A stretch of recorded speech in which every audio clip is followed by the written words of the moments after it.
rusak, maka akan rusak juga seluruh amal kita, jasad kita. Apa jasad mudghah tersebut? Ala wahya al-qalbu. Hati. Hati ini berkolerasi ya, niat itu tadi. Makanya penting Bapak Ibu semuanya untuk senantiasa kita memperbaharui niat.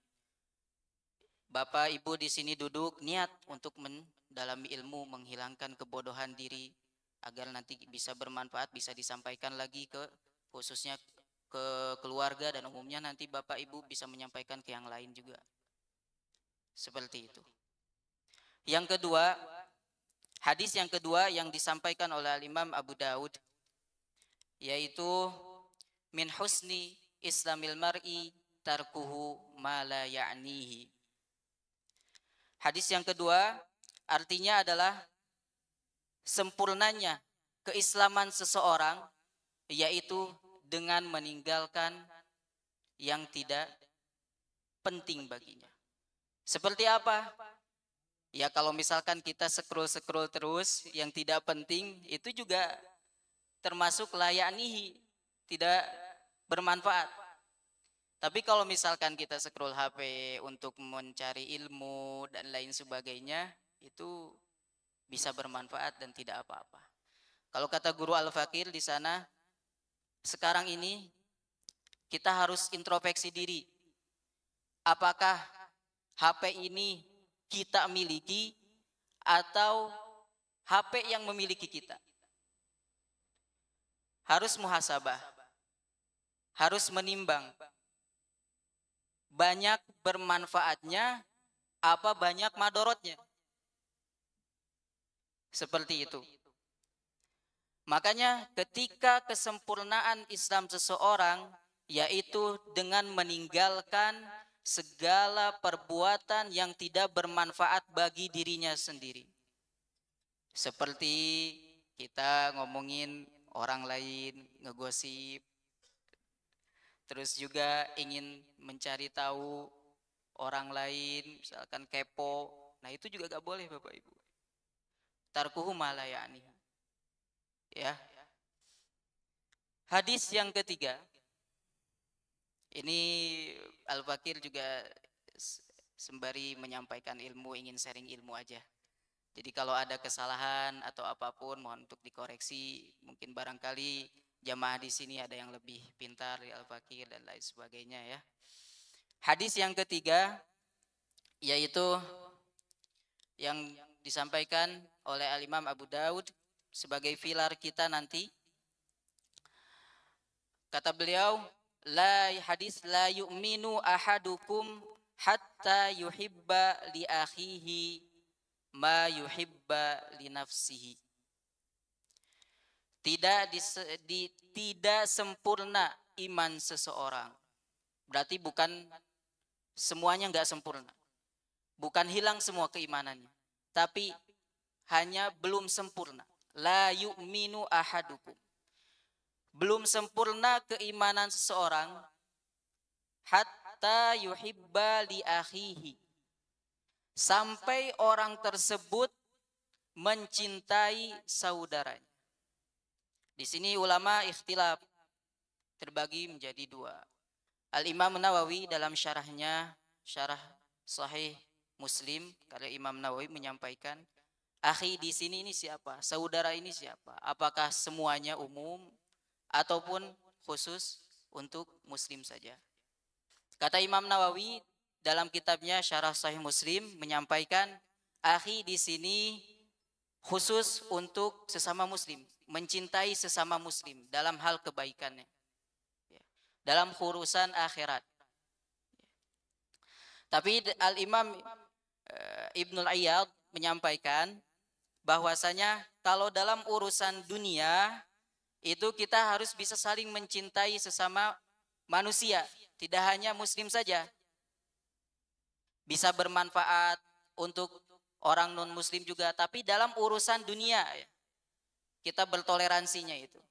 Karena tidak bisa dipisahkan antara hak dan yang batil, itu jelas. Tidak bisa samar-samar kita, yang hak-hak, yang batil-batil. Makanya dalam urusan dunia boleh kita mencintai sesama muslim. Tapi dalam urusan akhirat, akhi di sini kita wajib mencintai sesama muslim. Kalau misalkan Bapak Ibu ingin selamat dunia akhirat, ya kita juga ingin teman kita ini selamat dunia akhirat. Bapak Ibu ingin masuk surga, ya kita juga menginginkan saudara kita semuanya masuk surga. Seperti itu. Hatta yuhibba li akhihi ma yuhibba li nafsihi. Yang keempat, hadis yang keempat yang disampaikan oleh Al-Imam Abu Daud, yaitu hadis al-halalu bayyinun wal haramu bayyinun wa bainahuma umurun mutasyabihatun. Halal itu sudah jelas, sudah disampaikan oleh Nabi. Sudah disampaikan oleh Allah Subhanahu wa taala melalui Al-Qur'an dan dijelaskan oleh Nabi. Seperti kita mendirikan sholat, terus juga bapak dan ibu bermuamalah sesuai dengan yang dituntunkan oleh Rasulullah SAW. Segala sesuatu itu udah jelas, halalnya sudah jelas. Wal haramu bayyinun, dan haram juga sudah jelas, sudah dijelaskan oleh Allah mana yang tidak boleh kita lakukan, mana yang harus kita tinggalkan. Dan di antara itu wa bainahuma umurun mutasyabihatun, dan di antara halal dan haram itu ada perkara yang samar. Dan ini yang sulit.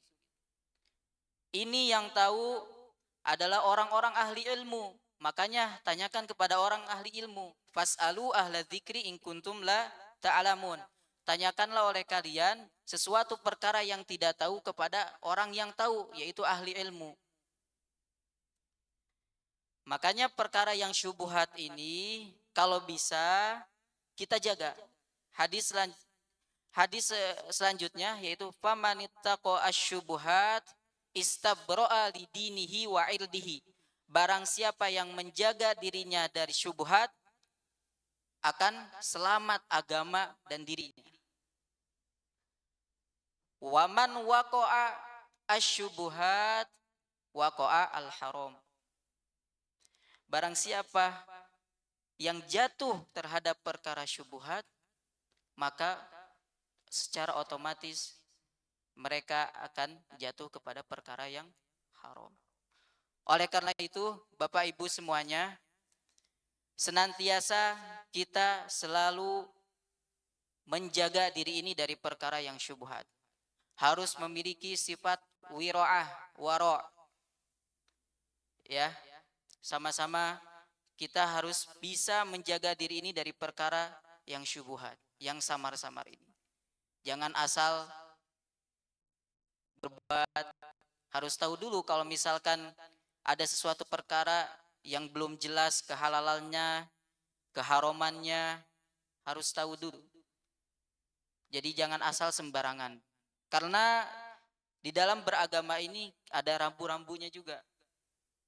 Ada rambu-rambunya. Tidak bisa kita melaksanakan sesuatu perbuatan didasari dengan hanya hawa nafsu semata. Maka kata beliau, Al-Imam Abu Daud ini, ketika kita sudah bisa melaksanakan 4 hadis ini dan bisa mengamalkan 4 hadis ini dalam kehidupan sehari-hari kita, maka kata beliau cukup kita dalam beragama. Makanya ayo sama-sama mudah-mudahan kita senantiasa oleh Allah Subhanahu wa taala diberikan keistiqomahan dalam kebaikan dan juga diberikan kekuatan oleh Allah Subhanahu wa taala untuk bisa melaksanakan dan mengamalkan 4 hadis ini. Jadi hadis yang pertama yaitu innamal a'malu binniyat. Hadis yang kedua, min husni islamil mar'i tarkuhu ma la ya'nihi. Hadis yang ketiga, la yu'minu ahadukum hatta yuhibba li akhihi ma yuhibba li nafsihi. Hadis yang keempat yaitu al halalu bayyinun wal haramu bayyinun wa bainahuma umurun mutasyabihatun. Mungkin cukup sekian kajian kali ini, mudah-mudahan memberikan manfaat bagi Bapak Ibu semuanya. minta doanya Al-Fakir mudah-mudahan senantiasa dijaga oleh Allah Subhanahu wa taala dan terus bisa berdakwah bermanfaat bagi Bapak Ibu semuanya khususnya dan jamaah yang lainnya. Saya ucapkan terima kasih juga Al-Fakir ucapkan terima kasih sekali lagi kepada para Bapak Ibu yang senantiasa membantu bersedekah melalui Darut Tauhid Peduli. Ya seperti inilah nanti ini ada santri tahfiz, Baitul Quran. Jadi insya Allah harta Bapak Ibu semuanya bermanfaat dan ketika Al-Fakir menyampaikan sesuatu atau berbuat kebaikan itu pahalanya nyampe ya. Mandala alal khairi ajruhu ka ajri fa'ilihi la yankusu min ujurihi syai'a. Ketika kita berbuat suatu kebaikan atau kita bersedekah mengajak orang berbuat baik, maka pahalanya ketika orang tersebut yang kita sedekahi, yang kita beri makan, yang kita berbuat kebaikan, maka pahalanya pun mengalir kepada kita. Makanya jangan pelit-pelit untuk bersedekah. Ya mudah-mudahan kembali lagi juga niatnya harus ditanam lagi. Niat ikhlas untuk selalu membantu sesama muslim. Mungkin cukup sekian, mudah-mudahan bermanfaat. Kurang lebihnya mohon maaf. Kita tutup dengan membaca doa kafaratul majlis. Subhanakallahumma wa bihamdika asyhadu an la ilaha illa anta wa la syarika laka astaghfiruka wa atubu ilaik. Wal afu minkum wassalamualaikum warahmatullahi taala wabarakatuh.